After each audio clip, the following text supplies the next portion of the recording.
Hello, thank you for joining us on another part of our journey of talking about what to do with the family home when you've decided to separate or / divorce. Nobody goes into a relationship, creates a home, and possibly even starts a family believing that it's all going to come to an end, but unfortunately sometimes it does.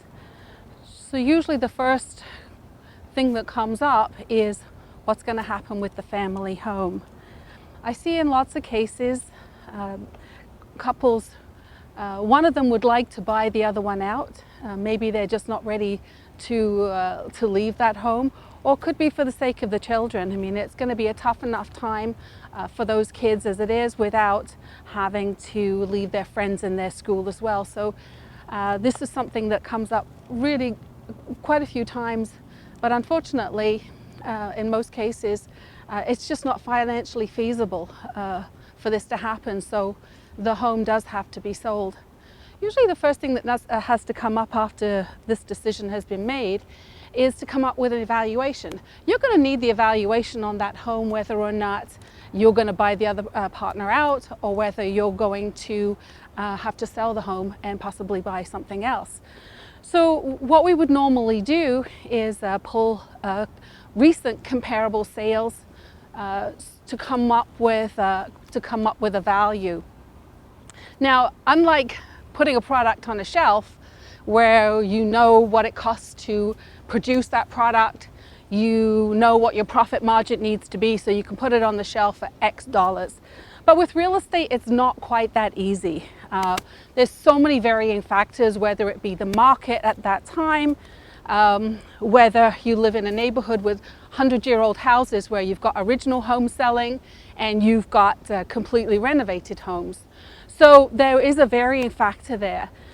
So we typically don't come up with an exact amount. We would normally say, here's the range. So we might say it should sell between 700 and 770. We wouldn't say it's going to sell exactly for 750. Now, what a lot of people will do is call a real estate agent. It could be somebody that you've used to help buy the home. It could be someone that's been referred to you. But what I'm going to suggest is actually get two evaluations. One of them can be from a real estate agent. The other one can be, or should be, from, you're going to pay to have an appraisal company do that for you. And the reason you want to do this is because real estate agents can only do a letter of opinion. That letter of opinion will not stand up in court should it be needed, whereas an appraisal report from a company will stand up in court for you. So I have seen sometimes the value is very different. One could be very low compared to what you think your home is worth. One could be a lot higher. And in that particular case, what you might want to do is get a third opinion. And with that third opinion, what you might do is take all three values and get a median from that. Sometimes you might want to take the two that are the closest and get an average of the two to come up with a value. Whatever you do, it should be done thoroughly and with a lot of thought to it. This is likely your largest asset, and you really want to make sure that you get it right. So don't rush into it, don't pick the wrong people, and come up with a valuation that everybody's happy with, within reality of the current market. I want to say thank you so much for joining us again today.